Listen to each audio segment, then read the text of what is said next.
Welcome again to another episode in this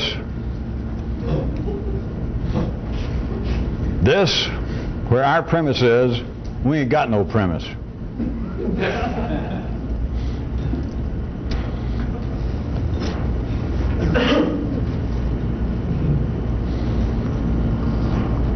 Just as I mentioned the last time that whole world existence could be seen as individuals being driven to seek a premise for their life.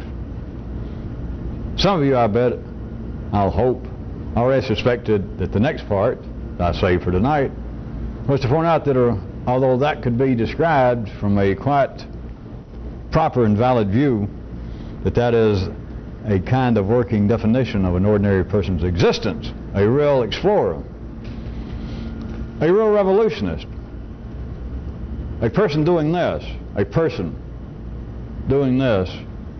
would in fact be seeking to escape the confines of having a premise. That would be their personal premise.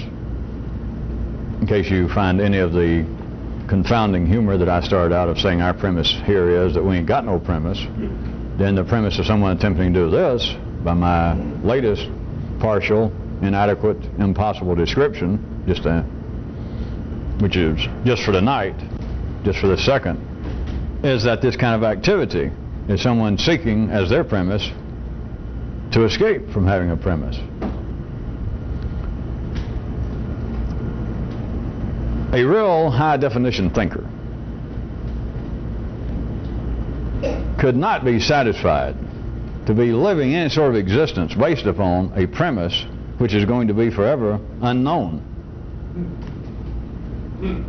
I'm sure that some of you can remember things for 48 hours. I already pointed that out last time we were taping.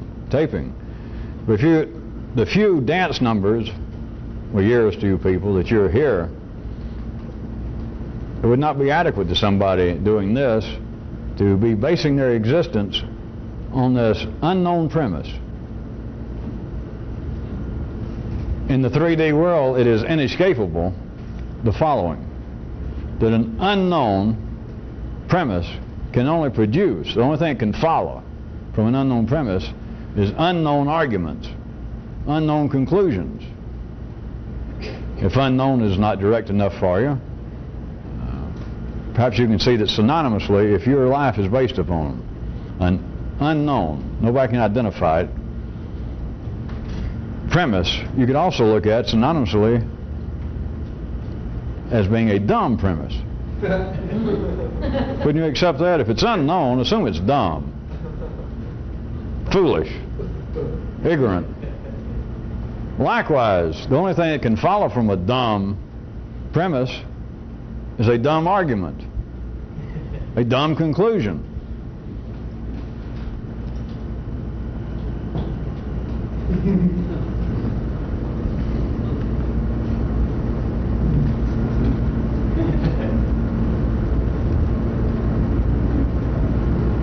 In the sense that I also mentioned that life required that men talk about themselves, that men not only talk, but they specifically, to even transmit and to circulate even more energy, that men talk about themselves.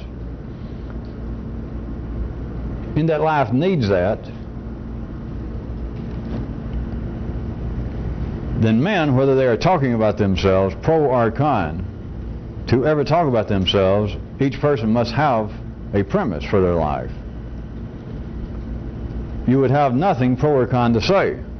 There is a premise. Need I point out even the three-dimensionally obvious after I've detailed this kind of setup? The premise is unknown to people, because I'm the only person that ever called it that. And so going by my little game, of course, you got to go by the rules of the game I made up, and so it would be correct to say that no one has any awareness of what their premise is. But there is a premise to everyone's life in the old sense. Or you'd be facing suicide. You would be outside the mainstream of life. You'd be outside the general bell curve. You'd be in a home somewhere. You'd be in a gutter somewhere. So everyone has the need to talk about themselves, and it doesn't matter how they talk about themselves. But the talk has got to be based upon a premise, and the talk, as I also pointed out to you last time, has got to promise the payoff of sensation. That whatever a person says about themselves, however a man talks about themselves, is either going to cause them some discomfort, some displeasure, some suffering, somewhere in that range, or it's going to give them some pleasure, some pride. They will enjoy what they have to say about themselves, but it doesn't matter, be it pro or con. But they would have nothing to say were it not for a premise. I asked you last time, could anybody imagine you talking about yourself, anybody, talking about themselves, when there was no passion involved? And the passion does not have to be that you're foaming at the mouth and panting or ripping your own flesh. It simply has to be that there is a preference involved. There has to be a sentiment. The words would seem to either be following a feeling you have about yourself, that, hey, I'll tell you the kind of guy I am. I'm real sensitive. I get hurt a lot. I'll tell you the kind of guy I am. I don't give a rat's ass for anybody. You just got to press on. That's the way life is. Life's a battle. You got to look after yourself. Can you imagine anything? I tried to pick two extremes there. Can you imagine come gradually from those extremes and to find some truly neutral place that a person could say something about themselves that would hold no promise to them, would not be either following or leading, which I'll get to in a minute, sentiment, that there has to be the promise of a payoff that is sensational. It has to have some kind of sensation to it. Can you think of anything? Make up an example. Some of you laughed last time, and you don't know why. The thing is you can't. You cannot say, an ordinary person cannot say, all right, I'll tell you the kind of guy I am, and then not tell you the kind of guy he is. Now, I don't mean ordinarily that you could put somebody up as a wager and say, hey, tell people at this party we're going to the kind of guy you are, but tell them just the opposite, just as a joke. If you can do it, then I owe you a six-pack. Well, they couldn't even pull that off. But can you imagine? Ordinary people believe that imagination is free. Imagine. Just think of an example of something that a person could say about themselves that would have no sentiment to it. As I keep calling it, you surely know what I mean by now, a guy telling you what kind of guy he is. Yeah. Can you think of any example? Just make it up. Just like making up an animal, a griffin or something that doesn't exist. Think about an example that, just what words could a person say that, hey, I'll tell you the kind of guy I am. And what they said had no sensation to it. None. You can't. I should stop there. If anybody knew what they was doing here, I could stop there forever. That's the kind of place to go. That it can't be true. The person could say something about themselves that was not sensational. I mean, it's got to be theoretically possible. Now, it's got to be practically possible. Okay, what is it? Just imagine it. Even if you can't tell me, imagine it. And if any of you try to imagine real hard and then you smile like I got it, and the light bulb goes on, you should leave. You should be a priest. Or you should be selling books on how to make a fortune in real estate. Because you can't do it. But also, this is not what causes it, but what I was trying to tie into you. You cannot talk about yourself in any fashion without there being a premise to your life. You would have nothing to say about yourself. Regardless of the super obvious part that you wouldn't have anything to say, but never mind that. You wouldn't have anything to say about yourself unless there was a premise. Since we're doing so swimmingly well here, now I'll go ahead and point out something else. Without a premise, could there be pro and con? Not just you, but anything. What possible way could talk make any judgment on anything? Not just a man talking about himself, and not even just a man talking about other people. Not just a man talking about other institutions. But how could a man say anything without a premise? How could a man just do anything like, God, it's cold, without a premise? Or, God, that's hot. You would have no judgment of anything without a premise. There could be no pro and con. There could be no this and that without a premise. I was going to push it to you further is, how about this? If there is this unknown premise that I'm saying there is, that there's a premise to everything in the sensual world, everything that you can talk about, and it's unknown. Ordinary intelligence cannot grasp it. It doesn't even suspect it. But there is a premise.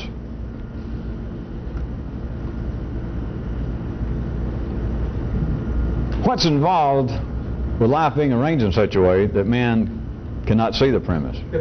What's the purpose in that? That they cannot even, nobody even thinks about, nobody even dreams of or imagines that, hey, there's some totally unrecognizable premise before all of this. Before me, before what I think, before what I say, before everything.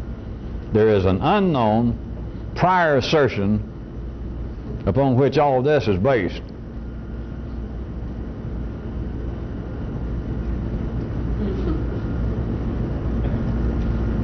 I'll point out to you again, if you've already forgotten, about the closest that life has allowed people to look at this has been the continuing institution of religions, the concept of God. They just throw it in this big old basket like an engine that you pulled out of an imaginary car, and you're going to rebuild it, or at least take it apart and see what made it tick. And you got it apart and you realize that you didn't know squat about internal combustion engines. You put it in a basket and put it out in the garage, that little shed, and you lock the door and you forget it. That is the ordinary concept, intellectual concept of God, which is a cheap shot. It's like life letting a little pressure valve go of the original premise, the unknown premise of, God. And then it's like you look at the intellectual idea of God, now that you've said it, and it's like this engine that you kind of took apart, or you inherited, or there it is, and you don't know what the hell to do with it. But yeah, if that thing ran, I'd be in business. And so you go, you just put it away and you lock it up. And you know it's out there. Somebody can talk to you about engines or, really going fast. And you can think, if you don't say it, but you can think, I got that engine that is a mother.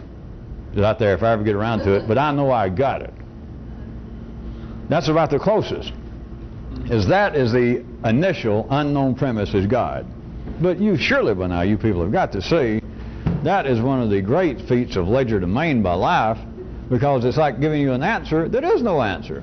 But it's like giving you an answer and people go, oh, well sure, and that's it. Unless you ask, well, what is God? Well, of course, by its very definition, nobody knows. But that's the thing we don't know. Oh, okay.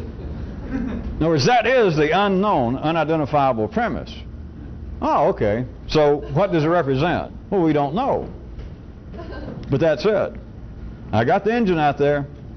It's under lock and key. I got the idea of God. My mother told me, a priest told me, I read about it, that God did it all. In the beginning was God. In the beginning was this force. And that was it. And he or she set all this going. There is the unknown premise. What does it represent? What can you learn from that? Well, it's unknown. Well, why does it even let out the knowledge then? If God's unknown, if it was like an individual, it's a being outside the system, like your grandparents used to believe. Of course, your grandparents still may be alive in your genes, but I don't want to hear about it. If life is going to put out the information that there is an unknown premise, there is a prior assertion to all this, and the name of it is me, that is, it's God talking. He sends down the word to somebody. Why did he let that out and then nothing else? Why just that? Was it to torture people intellectually? To say, all right, you people guessed it. You guessed it, there is an original unknown premise, and I'm it, and my name is God. And people go, wow, how great, we've wondered. Well, what can we know about you? That's it. That's it. Why would he or she do that?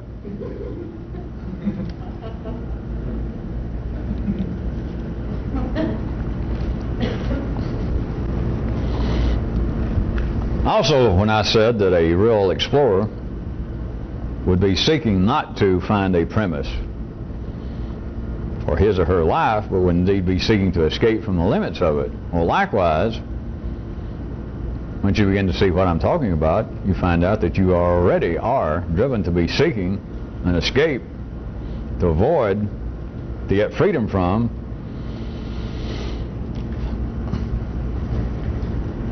the blinding, captious effect that there is an unknown premise, and yet in some way it is known. That is, it's got a name. You cannot be so deluded. You cannot live in that kind of intellectual kindergarten. You cannot take that which seems to be obvious until you look at it and you think, well, the very thing it announces. It'll be like out in your shed, that engine, where it is, that one day you look out there and there's a brand new sign that somebody put up that says, in here is the initial premise. Here is the secret. Of course, you don't catch on, the engine put it out there that night. And you go up and you ask, well, what is it? And the engine's not put together. You bang on the shed and you ask, well, if the secret is in there, what is it? Speak up. And it's dismantled. It doesn't have the right fuel. It's not inside some vehicle. But it announces the secret's in here. Until you bang on the door, you try to peek in there, and nothing. A real explorer has no interest in that. That's a terrible way to put it. I can put it as equally as terrible. Has no faith in that. That's not terrible enough, is it? We'd like not to have to think about such things as that. How's that? That's pretty terrible. Perhaps this is the most terrible I can think of for the moment. A real revolutionist, a real explorer, would like to have all that kind of stuff just go away. He would like to wake up someday and that shed be gone.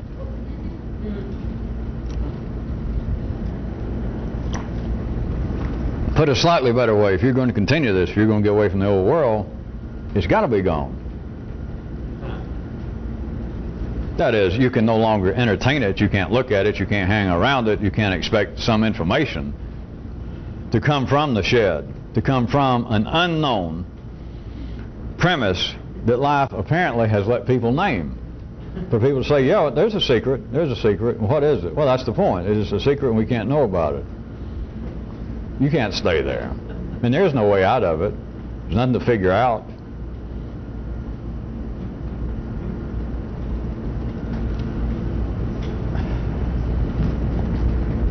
With no personal premise accepted, there is nothing to be said, especially regarding oneself. Now, you almost got to say something to get by in life. And you may want to say something just to be social and pick the intellectual fleas off your neighbor and your lover and your friends.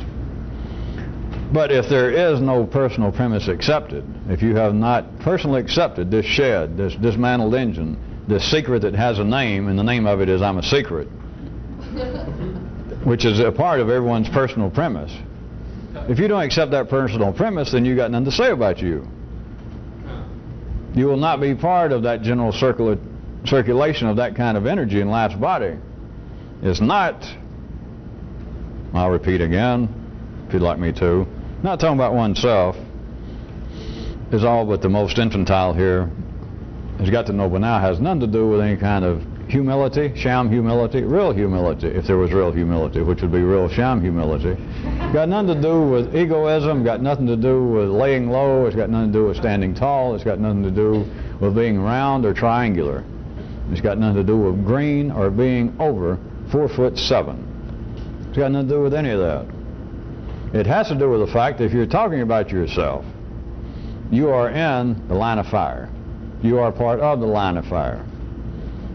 in the line of fire, no matter what it seems to be to you, to use a relative example, the line of fire may be operating at 22 caliber. And if it is, you've got to be 38 at least. But if you're going to stay there, you'll never become a high-definition trucker. You'll be shot off the road. You'll be thinking the same thing everybody else thinks. Or you'll be thinking the opposite. Everybody else will be saying, well, the secret is God. And you might be saying, well, the hell with that. I don't believe in that. I believe in the opposite. I don't believe that is the answer. You're now perhaps not even 22 caliber anymore. You might be down to 21 caliber. But you're not going to go anywhere. You'll not get off the battlefield, not alive. You are in the midst of the general flow.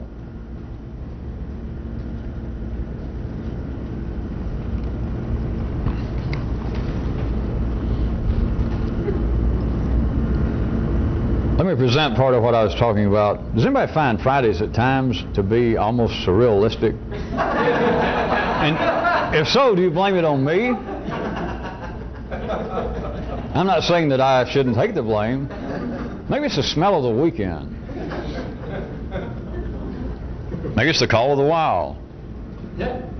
I hear Jack London. Of course, for all I know, he got, or what I heard, he certainly got very wild on the weekend. A little bit of what I was mentioning about things that seem to be obvious or not obvious.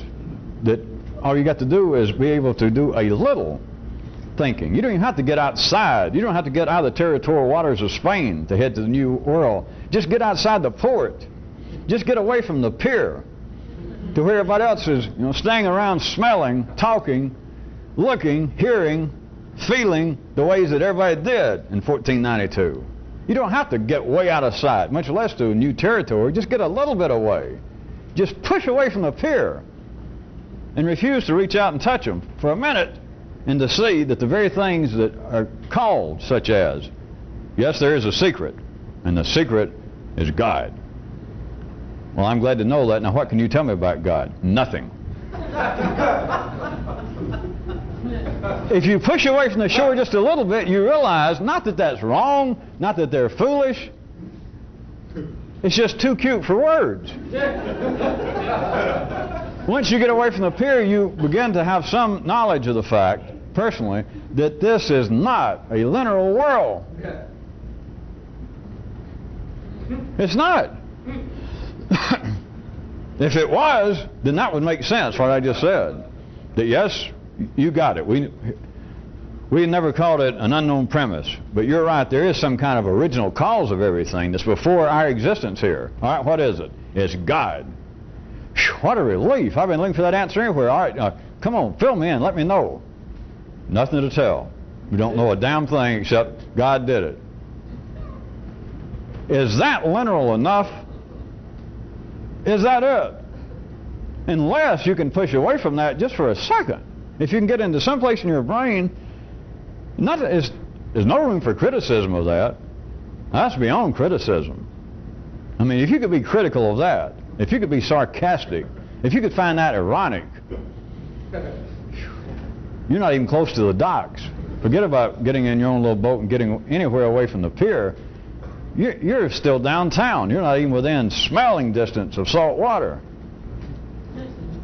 But I was going to try and give you even a more blatant spherical example. In the 3D world, the world of the senses, the ordinary senses, when you are armed only with binary sight, then everything inescapably appears to be causal, that it is linear. There is no escaping it.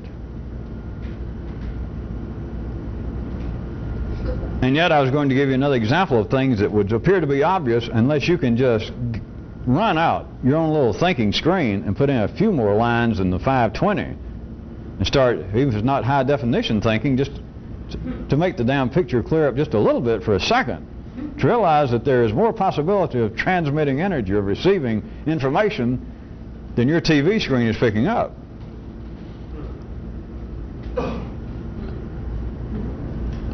I would still say one of the prime examples take the question of nature versus nurture, genes versus environment. Are men individually and collectively, but is an individual man a product of nature, or is what he is now due to the nurturing he had? Is it the way he was raised? Now you know that the human mind, as reflected by its institutions and literature, has been discussing that forever, and even illiterates, even our good old bricklayers, attorneys, and other ne'er-do-wells are faced with this, whether they've used the term or not. Because all criticism is based upon either I'm responsible and you're not, or vice versa, or some strange combination. But the specific way I wanted you to try and look at it tonight, at least for this second,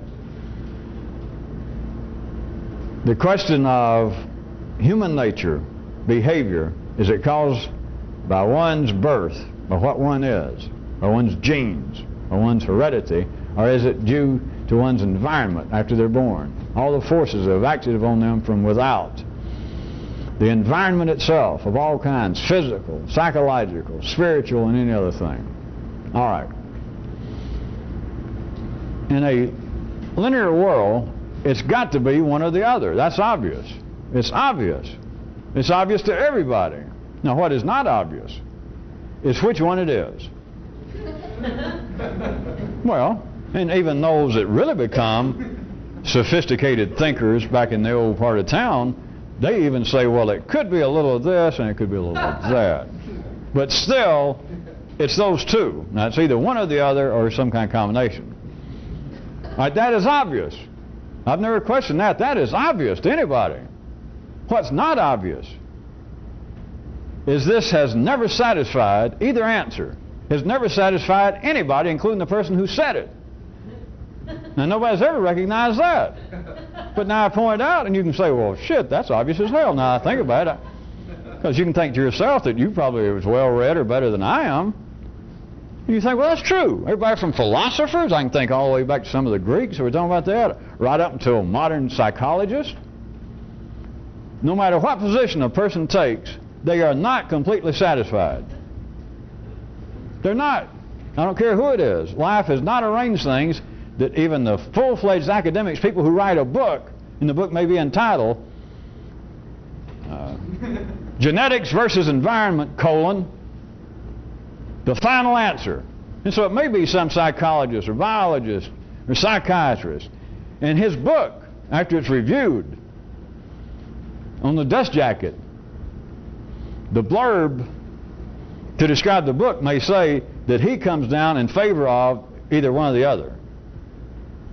But if you read the book, if you read a little more extensive review, or if you read somebody else, if his book becomes popular, then somebody else will write a book to refute it, you will find out that the man was not satisfied. The book did not say, all right, the question of environment versus heredity, I'm going to tell you, I know the answer. And he lists all his credentials and how long he studied and all the statistics or whatever.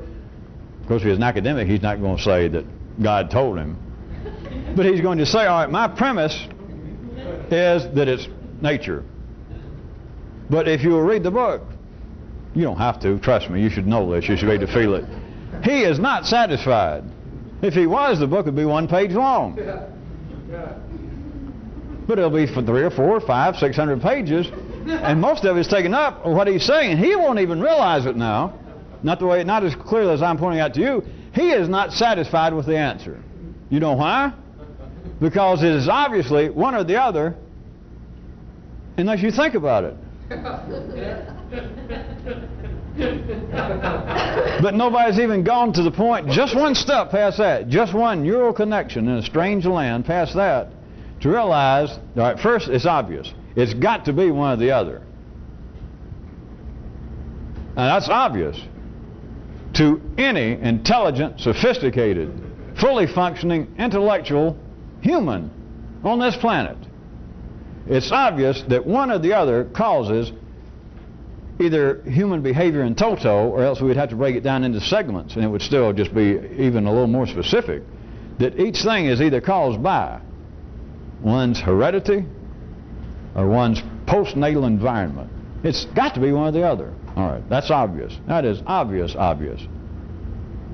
It's not obvious that no one, including you, if you think about it, because your nervous system is wired up in a way that I understand, no one has ever been satisfied with either one of the answers, even after it is stated, all right, it's got to be one or the other. And this crowd goes, yes. Crowd of psychologists, thinkers, philosophers. The guy says, all right, the question of heredity versus environment, we all know it's got to be one or the other. And everybody goes, yeah. The whole plant goes, yeah. And then whatever they come to the conclusion at that time, or whatever example they use, if they pick out one example and they come to one conclusion, all right, in this case at least, in this case, it has got to be environment. And the crowd goes, all or in the majority go. If I could suddenly jump out, life would allow me to do this, and I could make their little nervous systems sit up, and I'd say, is anybody satisfied with that? All those nervous systems would go. Their little brains would be kind of like the little plastic dog in the back window of your car. Because the answer is no. But notice, no one finds that obvious. No one's ever noticed that even if they come to a conclusion that, all right, it's this. Even if they say it's this and they close the book and that's the end of their lecture, that's their book, they made their reputation on that, they're not satisfied with it. More of the slickness of life, I was going to point out. Can you see just the invigorating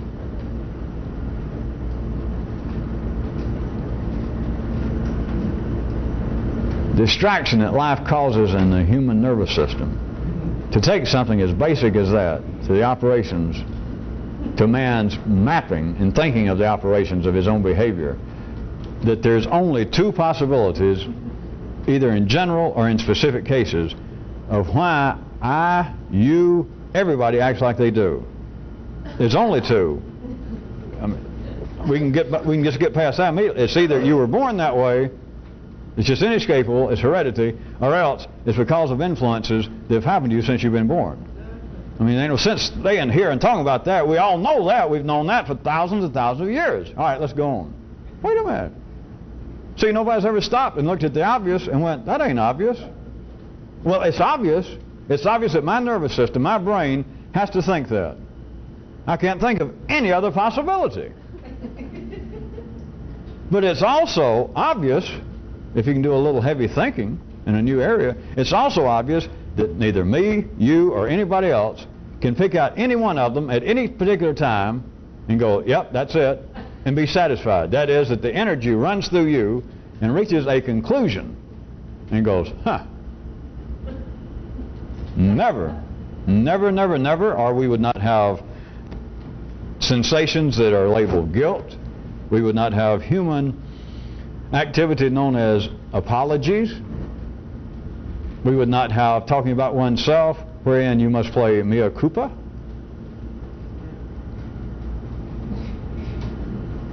It would all be obvious. The obvious would indeed be obvious. But what is not obvious is that the obvious is not obvious. But that's what becomes obvious is my God. I never thought about that. That you take something as basic. I'm staying here for a second because not enough of you are seeing it because it's so super duper obvious. That here is an example among many that whatever a person does, individually or humanity, either in toto or in specific instances, is either caused by inescapable, intractable nature, genes, heredity, or its environment. It's one or the other. It's just obvious. There's no sense discussing it. It's not obvious. I'm not going to give you a third alternative right now. What I'm trying to get you to see is to go past that initial premise and to see it's not obvious for people to realize that something as obvious as that, obviously, has got a quirk in it because nobody's satisfied even when we point out there's only two possibilities. So you got a 50-50 chance of hitting it at any given time. If you were thinking, if you're trying to write a book to become famous, either that or you're staying there thinking, all right, what just happened? What that guy just did to me, what I just did to her, or what I'm going to put in my book. The final answer to genes versus environment. All right, let's see, what'll it be? A man can take a coin and flip it, right? Or a man can say, all right, the person, what they just did to me, the reason they did that was they couldn't help it. It was the environment. And they could think for a minute, they didn't like that, and go, no, I didn't mean that. No, it wasn't that. It was their genes made them do it. All right, try that. And you still don't like it. You got two choices, chocolate or vanilla, all right? You try chocolate and you don't like it. I'm sorry, I picked the wrong one. Can I have one more chance? And I say, sure. All right, I know what I want. I want vanilla. So you take vanilla and you don't like it. And then you don't notice. You've already supported the fact. You got no choice, but you are a firm supporter, tacit or vocal, that yes, there's only two possibilities in life. That's chocolate or vanilla. And you don't like either one. And you never notice. It's either heredity or environment. And you don't like either one. Nobody does, and nobody notices it.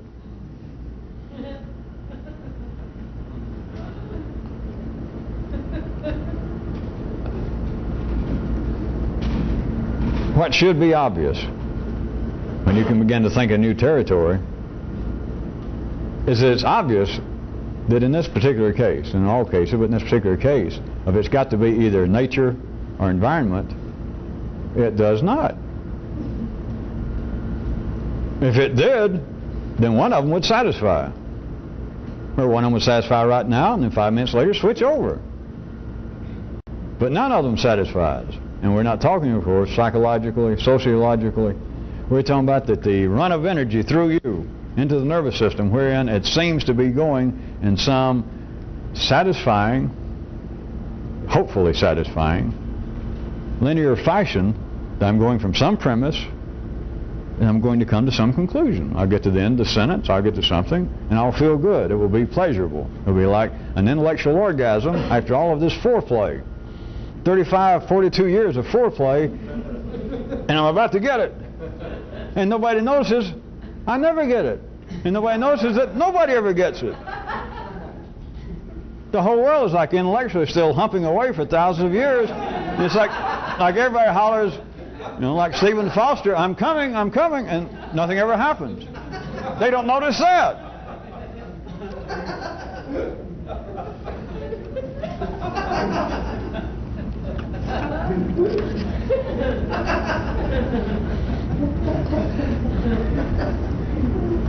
I still know for a fact I'm not going to stay here much longer, but I know for a fact that still a lot of you didn't get it. You got something. It's not only that it's not obvious. See, there are two levels of this. It's not only that it's not obvious to ordinary intellect that those two choices, or any two choices, are never fully satisfying. That was one level. Well, what you don't see is beyond that. The next level is that that which is obviously correct is always not obvious. That is, it's not correct. That's the third, or at least the one I'm talking about tonight, level of it. That is, it's either got to be heredity or environment, right? It's got to be. The first stage of the non-obvious obviousness for an HDT is that no matter which one you pick, you, anybody else, neither one of those choices ever satisfies. That's one of the non-obvious obvious. But the next non-obvious obvious is that the original choices, when it says, when your mind tells you, you weren't tricked, your mind says it's got to be one of the two. Maybe I don't know which, but it's got to be one of the two. See, that's the part most of you are missing, because the brain goes, well, the words almost make sense, but it doesn't make sense. It does not have to be one of the two. I'm not going to tell you why it's got to be. That's irrelevant. It's like saying, well, if this is getting too strange, if you think that, all right, there's only up and down. If we're talking about vertical direction, there's up and there's down. That's it. I didn't make that up, you could say. Newton didn't make it up. Nobody made it up. That is the nature of things. That's obvious. Even use others. If you're speaking Spanish or French, it's still, there's only vertically, there's only two directions. That's it. Up and down. Now what else you want to discuss? That's not true.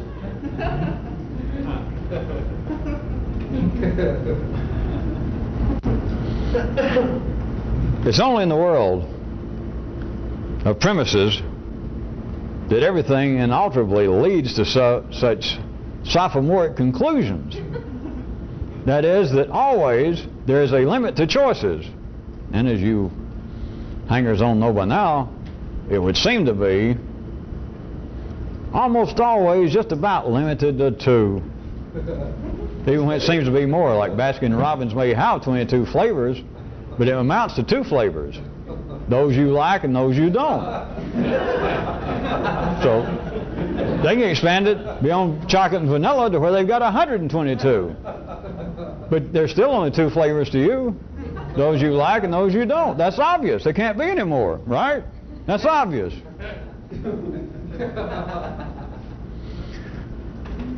It should be sneaking up on some of you that it should be becoming obvious that anything you can talk about, anything that becomes, especially what seems to be primary, some kind of expansion of, secondary, that seems to be an expansion of erstwhile primary activities and hungers and needs, when they expand, they carry with them that binary basis. Like you either got to eat to stay alive, or you don't eat and you die. Then it moves from that into the world of gourmet dining. And it still seems to be choices. That you no longer are having to eat because of your condition, your status in life now and the way life is expanded, that you are no longer having to just eat to stay alive. You still have to do that, of course, but now it's a matter of what you eat. Then now the choice is you're no longer either having to eat bark and berries as a caveman, and if you can't find any, you die. Now there is a whole smorgasbord. But no matter how much it is, it's still two flavors. Even if you're a gourmet, even if you get all dressed up and you can order in French and you taste it, you still either go, ah, or so you got two flavors. And nobody notices that. Nobody notices that the conclusions, the arguments and the apparent conclusions are always undergraduate work. They're always low definition thinking. It may be TV that's still putting out 520 horizontal lines, if I got that right. But even your picture, you're short an antenna. You got one leg off the rabbit ear is bent, broken. You're trying to operate with a damn coat hanger. You're not even picking up the bare minimal picture that's available. We got to turn the tape over. Very specifically, I've already used the term, but this is absolutely correct. As a humanity, us, we do not exist in a linear world, except for those who think they do. And it's a variation I can give you again of life's delicate, whimsical, although deadly earnest. I won't say manipulation, so forget I even said I wouldn't say that. Systematic accommodation to human life.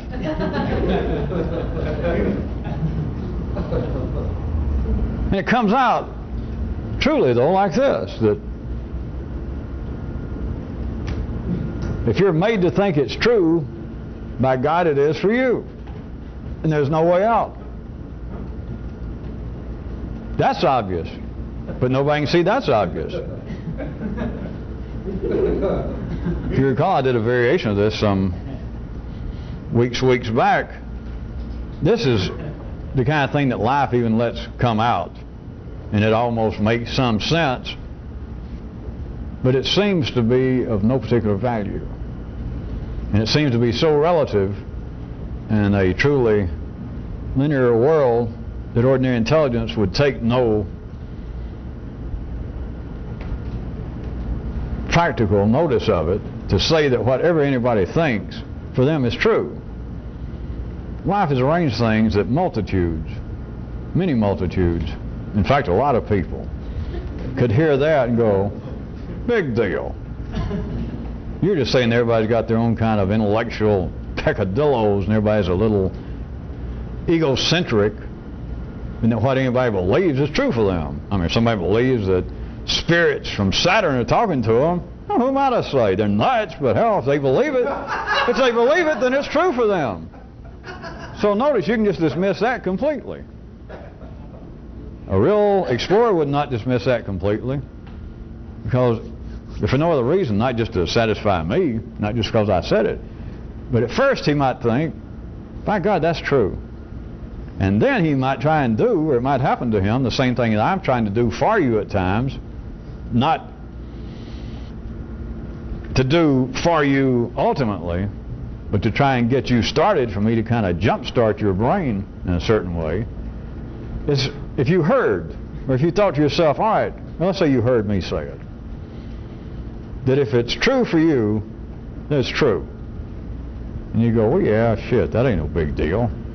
Because like you just said, a man could believe that rabbits talk to him in his sleep. And if he insists it's true, then it's true for him. Although there may be a case and they're going to put him away. But if he says that he believes it and they can't snap him out of it, then so what? He believes it. What does that prove? And so you're just dismissed. A real explorer would think, how come that is so obvious at first, and following that obviousness, just following it, the same way Lent might Elmer Fudd, is also, your mind immediately dismisses it as, well, that is childishly relative. That is, I'm not sure I should waste my time trying to think of a more description, because your brain itself would not come up for some verbal reason why. It would just, if it hears, well, whatever you think is true for you is true. Okay. And what it's saying is, okay, so what? Now that's nothing. And the first thing that most brains would do is what I've already done for you, is to say, well, hell, I got a grandmother that believes that electricity comes out of the walls when things are not plugged into it and makes noises and talks to her and gives her messages. So what? What does that prove? A real heavy-duty thinker, somewhere in the same way of seeing that all these choices, all these flavors always come down to two, and to see that there's several layers of unobvious obviousness beyond all that, in this particular case, would also see that, all right, as soon as you hear that whatever somebody thinks is true for them, you go, well, hell yeah. And then almost immediately go, yeah, but so what? Because just because you think it's true, you could be one of the people that think that voices from Saturn talk to you, so that doesn't prove anything. If anything, it proves that what people think to be true is no reliable barometer. But then they don't go any further, because after that is when it starts getting interestingly unobvious obvious. Is okay, all right, okay. I'm up to that point with my own brain. I'm running along a parallel track, mine and everybody else's. So when does life let that kind of information come out? That I can hear it and immediately react like, yeah, to whatever a person thinks is true for them, okay. So it lets humans think that, lets them say it. I'm not the first person ever said something like that. To let them say it, and then immediately go, yeah, but that doesn't mean anything. If anything, it just shows that that's the kind of thing we've got to overcome. It's just meaningless, it's worthless. And you start thinking, well, why, in the first place, does it let the first piece of information out? In the same way that it would, that kind of thinking would go, well, wait a minute, it is not obvious that it's either got to be human behavior caused by either heredity or environment. And yet it seems so, and yet I'm immediately aware that neither one of those answers satisfies me. And it doesn't satisfy people that specialize in it and study it. So why does life even set this thing up? Life didn't have to have man somewhere go, it's interesting. Am I like I am because I have to be? Or does my environment when I was growing up and even now, did that form my character, my personality? Life didn't have to do that, did it? Instead of being interested in that, it could make people interested in, is there really an objectively different sound, and if a song is played in a key with flats or a key with sharps? Is green really a more intellectual color than yellow? It could have done anything. So when is it let out? Put into people's wiring system certain questions, certain pieces of information, certain apparent obvious, if not answers, premises that offer solutions. Like, well, it's either got to be this or that. And then it doesn't have to be this or that. Or if it does have to be this or that, this and or that doesn't satisfy, and then everybody looks off like it never happened. Or, if you're made to think it's true, then by God, for you it is. All right? Yeah, but so what? Why did life do that? It just took that long.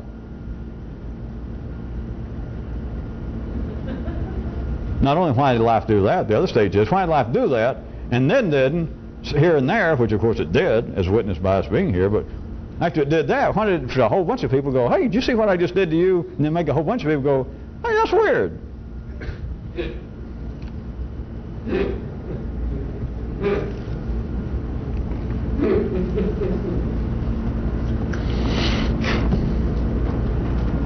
Another way to look, one more little moment way, that if you're made to think it's true, then by God it is for you. Can you just a glimpse of what could be more efficient than that kind of distraction? That is efficiency on the hoof. That is efficiency fatted up, as plump as Louis the 14th. That is efficiency just asking for it. That's efficiency talking about itself, telling you the kind of guy it is. And the kind of guy it is efficient. What could possibly be more efficient than what you think is true? What you're made to think is true is for you. See, and some of you, once I brought it up last time we were taping, when I told you there were enough premises to go around, I know some of you suddenly when you thought about it went, uh-oh, what if he just saying that to make us feel good? And you wondered, maybe we are running short. Not so long as that whatever you think is true, what you're made to think is true, by God is for you, then you'll never run out of premises. You've got the beginning. You've got the start of where every person's life has a premise. They just can't see what it is.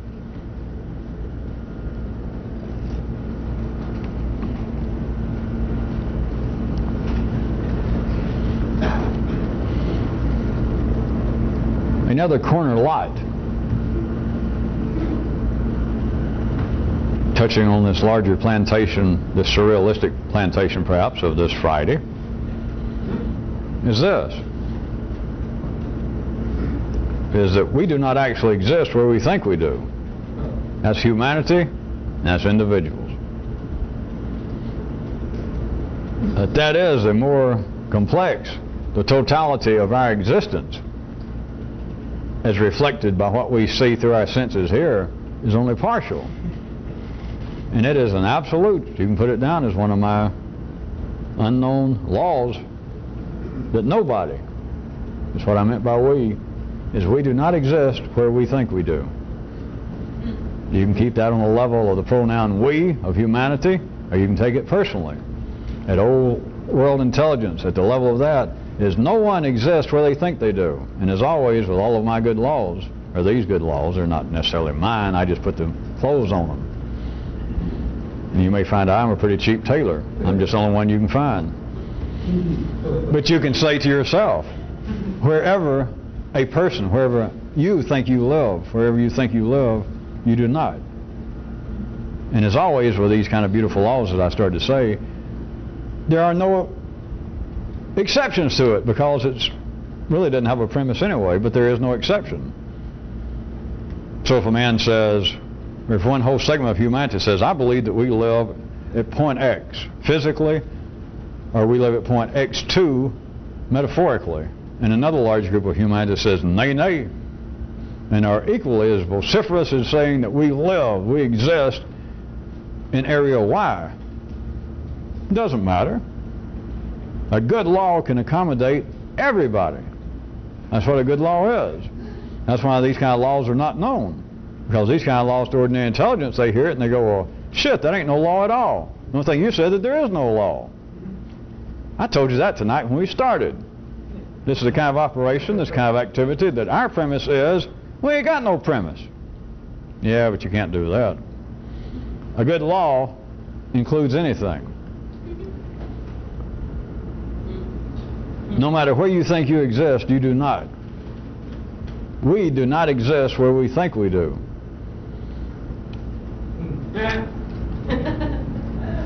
This is literally true, I'm saying literally true, physically, materially, the way the senses lead you to believe, because all you're seeing is a partial manifestation. It's not a complete illusion, because where the senses say we live, we do live.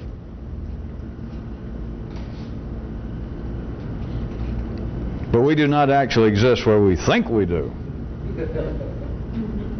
Now I consider I'm running out of tape tonight, and I'm not sure tonight's the time or any time may be the time to ever do this. But now take that further internally, because I'm telling you, materially, at the crudest level, we do not exist where we think we do. Just take that and the looking around sensual, cosmic, New York, California, wherever you are, we do not live where we think we do.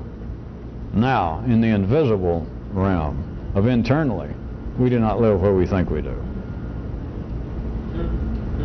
And it's not a delusion, it is not a complete trompe-l'oeil,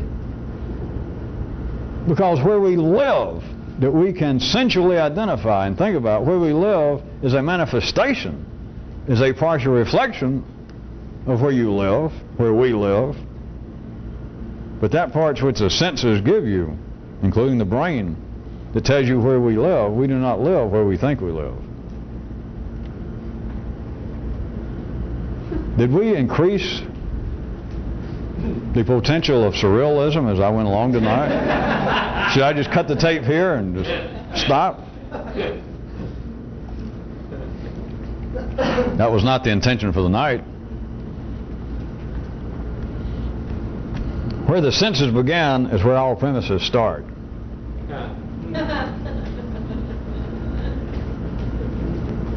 And as soon as you got a premise, you got ignorance. All right. If ignorance sounds too strong, you've got faulty knowledge. How about that? You've got faulty identifying legends. You've got lacking keys to your map. You have incomplete sentences.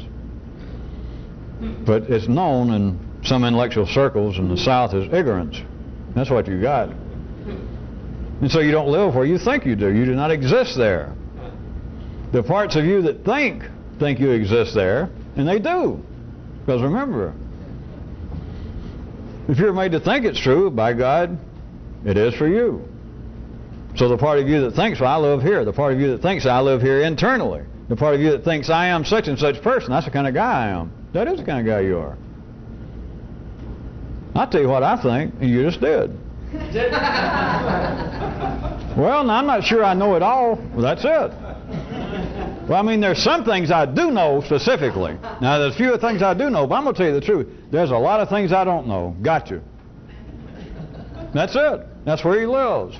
Except that is not where we exist. Except for him, whoever said it. Is that the kind of guy you are? Yeah, well, that's the kind of guy he is. People are what they say they are. Yeah, but I'm saying you, I'm not actually like I say I am, because genetically, or some way in my soul, I am not the hostile, overbearing, arrogant son of a bitch that I appear to be. I know how I look and act sometimes, but I'm not that way. Okay? That's the kind of guy you are. No, you don't understand. I'm telling you, I'm not actually the kind of guy I seem to be. Got you. Oh, I got you covered. No, I don't think you do. Oh, yes, I do. No. People are what they say they are. People do live where they say they live.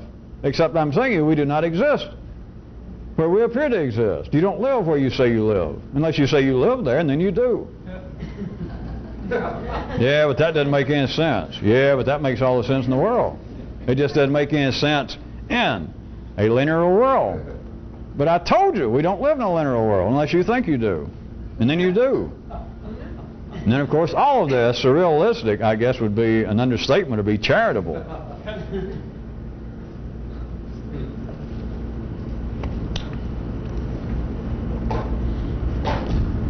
Well, I'll conclude the week by, since some of you seem to enjoy this, I won't blame it entirely on you. I enjoy it, not by myself. I enjoy seeing you enjoy it, or I enjoy it when I do it, and you don't enjoy it. I still enjoy it, see? Was another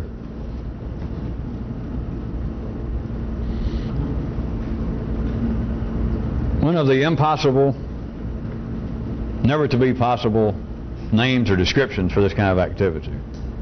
You people on tape getting this. At other times in other places, this is just a little silly game I play sometimes. And since this doesn't have a name, it doesn't have any real description, sometimes just sort of as a joke, don't you see? I'll say, well, if it did have a name, it might be this. It's just a joke. I'm not insinuating it is, because it couldn't be. If it could have a name, I'd give it a name. And I'd tell you what it was already, right? How about this? The name could be, or the description could be, of what this is. And it could be a name, I guess, but the description could be unidentifiable violent perception.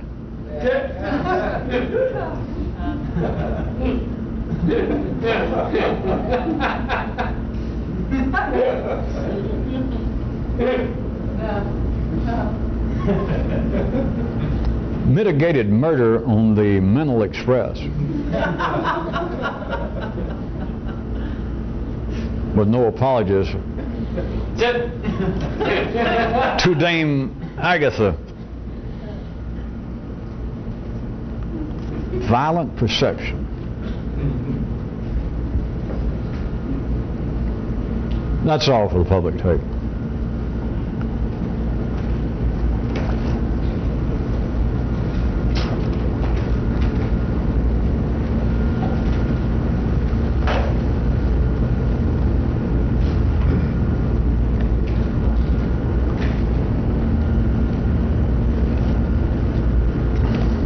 A little excursion.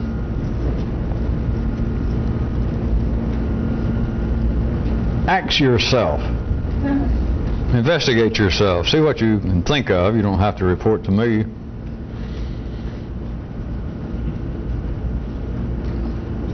What would seem likely, possible but likely, to be your heretofore unrecognized old world, that is mechanical, premise? You as you are, just good old you, just plain old you, without any reference to this kind of activity, just as you were before you got involved with this, before you became a high definition thinker and all that, and a high plains drifter. Just looking back on your life, what would it seem likely was that original, that unrecognized, that unstated, that unthought about, but what was apparently, or likely, the premise of your old world existence?